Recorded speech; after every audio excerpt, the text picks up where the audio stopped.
Ungqongqoshe wemfundo isisekelo uthi izivivinyo zikamatikuletsheni zizoqala mhla zingama-27 kwephezulu kuze kushaye umhla ziyisi-7 kuZibandlela.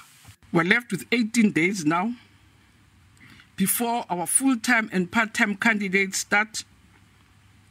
And once again, we want to wish all our learners a great matric exam. We appeal to parents and committees to support them, give them space.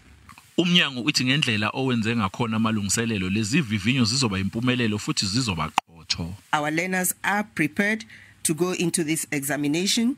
We are also prepared to administer the exam because this is not going to be the first examination we have under this COVID-19 environment. This is actually the third. Zikhona nezinhlelo ezimqoka ezenziwe ngumnyango ukulungiselela kuphinde kwelekelelwa abafundi abenza umatric kulonyaka. This class, since its inception this year, they hardly had any holidays, Saturdays, mornings, afternoon. Teachers were at school all day, every day.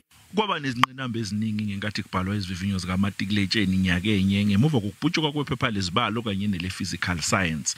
Lokhu kwaphakamisa imibuzo ngobuqotho bezitifiketi zika-matric.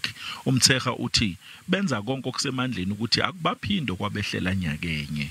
Ungqongqoshe umtshekga kulindeleke ukuthi adedele imiphumela yezivivinyo zika-matric ngomhla zingama-20 kuMasingana wangonyaka ozayo.